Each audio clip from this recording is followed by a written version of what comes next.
fellow seekers of the divine,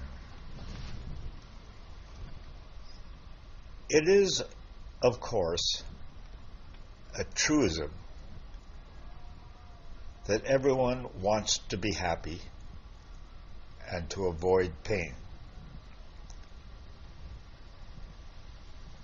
But where is happiness? The modern world says that it is in consumerism, in having things. And inasmuch as consumerism, materialism, provides the basic needs of life, food, shelter, clothing, it has a validity. But sooner or later, we will discover that material things never fulfill their promise. Some new article promises to make us happy.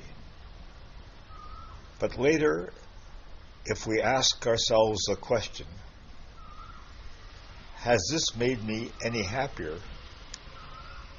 We will discover that while it may be a convenience, there is no change to our level of happiness. It hasn't delivered what it promised to deliver. Swami made it very clear why. He told us that there is no happiness without peace.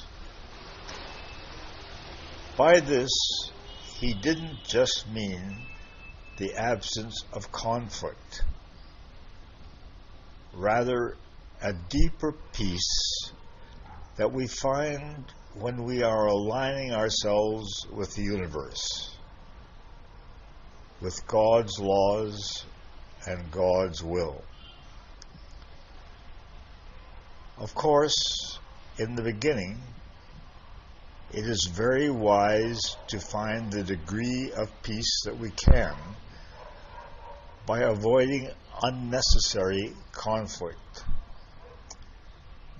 Practice ahimsa, non-injury, because if we are careless in the way we treat people, we will find there is a reaction.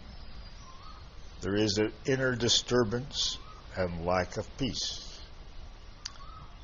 Tell the truth and be inwardly honest with ourselves, because when we are not truthful, we destroy our peace. We are always in a state of conflict. Practice brahmacharya, because there is no happiness in the objects of sense.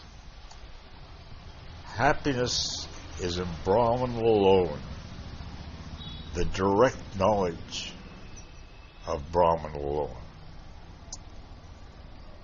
These are all aids to the peace that will bring us the happiness we are seeking. But the real peace comes from aligning ourselves to God's will, which we do by a continuous surrender. One alone is. When we align ourselves with that one alone, peace becomes our natural state. And that peace is happiness. If we insist upon going our own way, if we insist that we know best, we will always be in conflict, and nothing or no one can bring us happiness. The choice is ours, to go our own way or to go God's way.